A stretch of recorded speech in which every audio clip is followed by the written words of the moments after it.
Me revoilà avec l'atelier numéro 4, qui est probablement un des ateliers les plus importants. On va travailler sur votre dialogue interne, sur ces pensées, ce qu'on appelle des pensées automatiques, des pensées négatives, des pensées autocritiques. Toutes vos émotions et vos comportements aversifs, contre-productifs, que ce soit dans l'attaque, que ce soit dans l'isolement, que ce soit dans la fuite, dans l'évitement, viennent de votre dialogue interne, de vos pensées, qui elles-mêmes dépendent forcément de votre petit sac à dos, de votre biais cognitif, de votre éducation, de vos croyances, de ce que vous déformez de la réalité, ou de ce que peut-être vous avez vu en tant qu'enfant, et puis forcément vous avez adapté la réalité. Donc je répète, toutes ces petites pensées, c'est-à-dire qu'au moment même où je vous parle, il y a peut-être des petites pensées qui disent « mais raconte n'importe quoi, c'est quoi ce truc quantique, métaphysique ?» Non, non, tout ça n'est rien de quantique, tout ça n'est pas métaphysique, on est bien sur une approche qui est comportementale, cognitive, émotionnelle, et qui est justement la base du changement de la progression de ces comportements, que ce soit en confiance en soi, en prise de parole, en gestion du stress, exactement.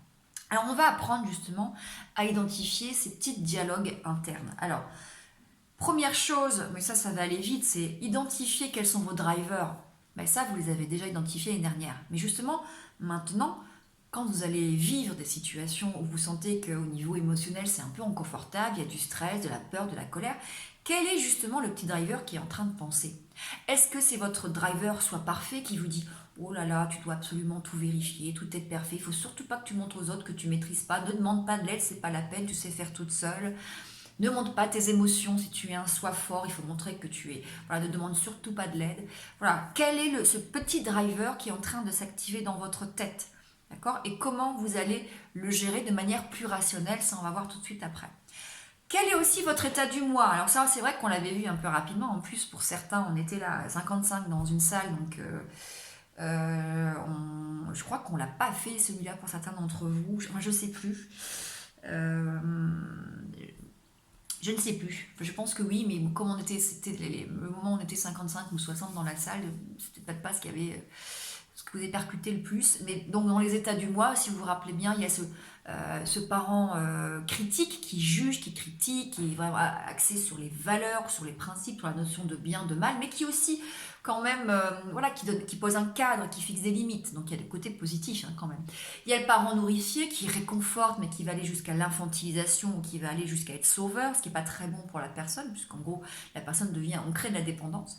Et puis au niveau adulte, donc la personne adulte, c'est la personne qui raisonne, qui est logique, qui pose des questions, c'est la meilleure communication saine, ça j'en avais parlé. Et puis au niveau de l'enfant, vous avez donc l'enfant qui est soit l'enfant soumis... l'enfant adapté soumis ou l'enfant adapté rebelle. L'enfant adapté, c'est un fait plaisir, qui se suradapte, qui répond aux besoins des autres et qui s'oublie complètement, qui oublie ses propres besoins. L'enfant rebelle est en opposition à tout, d'accord, et surtout forcément à un parent critique. Voilà, donc quelle est cette partie de l'état du moi qui vous parle quand vous êtes face à une situation? Est-ce que c'est votre parent critique qui vous dit ouais, t'as pas encore fini de bosser aujourd'hui, non, non, t'iras pas au sport, de toute façon, t'as pas le temps d'aller au sport, non mais qu'est-ce que tu crois? Est-ce que c'est ton parent soumis qui dit mon Dieu, il faut absolument que j'ai fini de faire le cours de Madame Yvonne, sinon je vais être mal notée, puis qu'est-ce qu'elle va penser de moi? Ou est-ce que c'est votre enfant rebelle qui dit non, mais c'est pas possible, voilà, ok? Parce que forcément, tout ce dialogue interne va jouer sur votre côté, votre état émotionnel et va engendrer des comportements inappropriés. Alors, il y a aussi ce fameux cercle vicieux qu'il va falloir analyser. Et là, je vais vous demander de retrouver 2 situations passées de votre vie, alors plutôt récent, quelque chose qui est plutôt récent, où vous avez été en inconfort émotionnel, d'accord? Vraiment, vous êtes senti vraiment pas bien, ça pouvait être soit de la peur, soit de la colère, soit de la tristesse, mais en tout cas, il y avait un inconfort. Essayez de repenser à cette situation. Alors, vous allez les prendre une par une, mais essayez de faire les deux, vous allez comprendre le processus. Essayez de repenser à cette situation. C'était où, c'était quand, c'était avec qui. Essayez de vous rappeler un peu les lieux, les couleurs, les personnes, les sons. Voilà, ça c'est pour vous remettre dans le bain. À ce moment-là, quelle est l'émotion que vous avez ressentie le plus? Voilà. Et quelle était cette émotion, l'intensité de cette émotion sur une échelle de 1 à 10? Typiquement, voilà, si c'est de la peur, est-ce que c'était 3 sur 10 ou est-ce que c'était plutôt 7 sur 10, d'accord? Une fois que vous avez identifié, vous êtes raccroché à cette émotion, essayez d'analyser les pensées qui vous sont venues. Voilà. Quelles pensées autocritiques, quelles pensées négatives vous sont venues à l'esprit à ce moment-là? Et du coup, quels sont les comportements que vous avez eus derrière? Alors, je vous donne un exemple qui est celui que j'ai mis dans les documents. Vous devez présenter un rapport à votre codir, d'accord? Vous arrivez dans la salle du comité de direction et ils vous regardent tous, d'accord? Donc la situation, c'est j'arrive dans la salle du comité de direction, ils me regardent tous. Et là, vous avez le stress, l'angoisse qui commence à monter. Donc, niveau d'intensité, peut-être 8 sur 10. D'accord? Quelles sont les pensées qui peuvent arriver à ce moment-là? J'en ai mis quelques-unes, en tout cas, voilà, il peut y en avoir d'autres, hein, mais j'ai mis celles qui me semblaient les plus appropriées. Ça va être, mais pourquoi ils me regardent comme ça? Ils vont trouver que je suis nulle, ils vont trouver que je ne suis pas à la hauteur, je suis incapable, de toute façon je vais me planter, je vais hésiter, je vais rougir, ils vont le voir, ils vont bien voir qu'on ne peut pas me faire confiance. Voilà toutes les pensées qui viennent à l'esprit face à cette situation. Et forcément, quand vous avez ce genre de pensée qui arrive à l'esprit, bah vous déclenchez une émotion qui est négative et vous allez déclencher un comportement derrière qui va être négatif. Et ici, ça peut être soit je transpire, je commence à bégayer, je fuis leur regard, je cherche dans mes papiers, enfin, en gros, je panique, quoi. Je perds mes moyens. Imaginez bien que si vous aviez eu d'autres pensées, des pensées du genre, mais enfin, voilà, c'est normal qu'ils me regardent, je suis en train de rentrer dans la salle, et de toute façon, je suis le seul à rentrer, donc ils ne peuvent pas les regarder ailleurs. Je maîtrise mon sujet, j'ai déjà parlé en public, ce sujet, je le connais par cœur, je veux dire, je suis capable d'argumenter, de traiter les objections. Imaginez bien que si vous aviez pensé ça, bah forcément, vous n'auriez pas eu cette émotion d'angoisse, ou peut-être pas si élevée, peut-être que l'angoisse ou le stress, qui est important quand même, ce qui permet d'être vigilant, bah, vous l'auriez eu qu'à 2 ou 3 sur 10. Et forcément, derrière, en termes de comportement, bah, vous n'auriez pas paniqué, vous seriez arrivé serein, confiant, affirmé, avec une posture affirmée, le ton de la voix, l'intonation de la voix affirmée, posée, etc. Donc ce que je vais vous demander dans cet exercice, c'est justement d'analyser ces deux situations et de trouver des pensées plus rationnelles. Qu'est-ce que vous auriez pu vous dire à la place des pensées que vous avez eues dans la situation que vous avez vécue? Et je vous ai mis sur une slide quelques exemples de questions clés. C'est quelles sont les preuves que tu as pour penser ça? Est-ce que tu n'es pas en train de confondre une pensée avec un fait?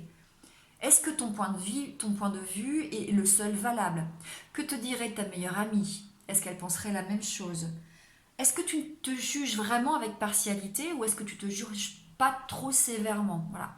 Du coup, quelle pensée plus rationnelle tu pourrais mettre en place ou comment tu pourrais remplacer tes pensées négatives par des pensées plus rationnelles?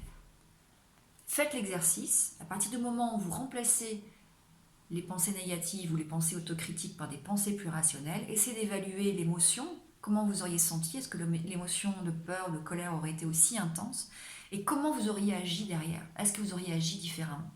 Je pense que oui. Encore une fois, j'insiste, ce cercle vicieux, c'est la base de tout changement personnel. Que vous soyez stressé, que vous fassiez des angoisses, des crises d'angoisse, des crises de panique, que vous ayez une mauvaise estime de vous, que vous ayez du mal à dire non, que vous ayez peur de prendre la parole en public, que vous ayez peur de faire des demandes, que vous ayez peur d'oser agir de telle ou telle manière, c'est toujours le cercle vicieux qui est à la base de vos peurs, en tout cas de vos comportements contre-productifs, à travers vos pensées. Si vous avez compris ça, je vous le répète, vous aurez tout compris. C'est-à-dire que dès que vous allez arriver dans une situation où vous sentez un peu le palpitant, la peur qui arrive, ok, c'est quoi mes pensées? Comment je les change en pensées rationnelles?